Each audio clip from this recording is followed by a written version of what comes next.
and welcome back to Love Your Food. This week we're just doing a quick video to show you how we made the fried oysters that we showed you sort of garnishing the Cajun egg salad last week. So this is just a very fast one. The hardest part of this one is going to be opening the oysters, as you're going to see in a moment. So let's get going with the ingredients. Starting with some oysters, we have some fresh in-shell oysters. We're going to be using an egg and a little bit of water for an egg wash, some flour, because we're going to be breading these before we fry them, and we're going to finish off with some Cajun seasoning. So we're going to start off, we're just going to make our egg wash. So just one egg in a good-sized ramekin.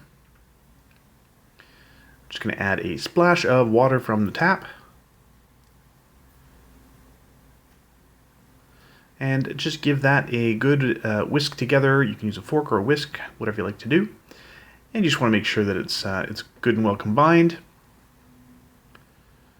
And set that aside with your 2 containers of flour. So next step is going to be opening your oysters. Now you're looking for the little spot where the adductor muscle is. It's a little tricky to get the knife in, but you will find the spot. If you don't have an oyster opening knife, there are specialty ones that you can get. You can use a good sturdy butter knife. You want to make sure that it's one where it's all one piece. It's still a little trickier this way, and be careful, you can break a knife doing this. So you want to be extra careful with this. You can also buy oysters that have already been shucked, which is certainly easier than shucking them yourself. We had these beautiful ones that we saw in the shop. Sometimes they will, the shell will break. Sometimes they will stick to the shell a little bit. You just want to run the knife on both sides so that it comes away cleanly. If you have little shards of shell or little bits of grit or anything stuck to the oyster, it's fine to give them a little rinse. It's not going to hurt them at all.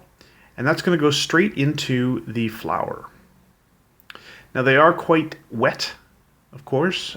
You do want to make sure that you're not getting a whole lot of liquid from inside the shell in your flour, or it's going to just sort of cake together like this. So if you have ended up with a little bit too much liquid from the oysters in your flour, you can just toss on a little bit of extra flour on top, as you see here.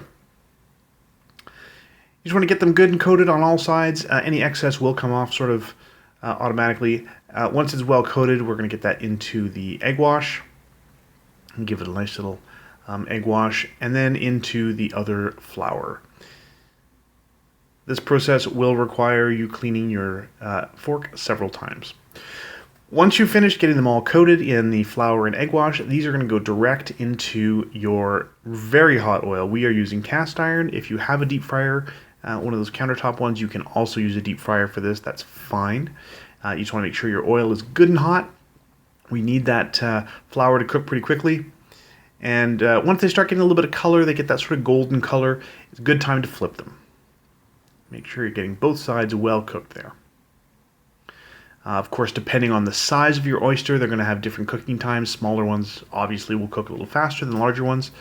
And once they are done, you're going to want to take those out and put them on a paper towel or a towel of some kind, just to let them drain a little bit, get some of the excess oil off. And then a little dash of salt.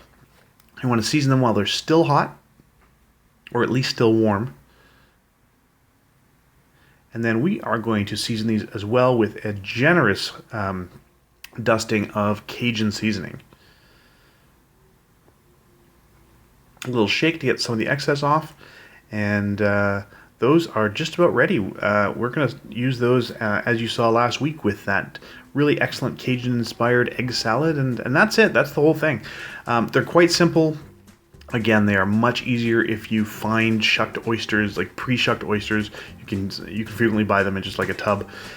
If you do get fresh in shell and you don't have a shucking knife, like an oyster knife, just exercise caution if you're going to use a butter knife. It's a little tricky, and you want to be extra careful. So if you like this recipe, please do like and subscribe. And if you have any recipes you'd like to see Chef Caleb try on the channel, please let us know in the comments below.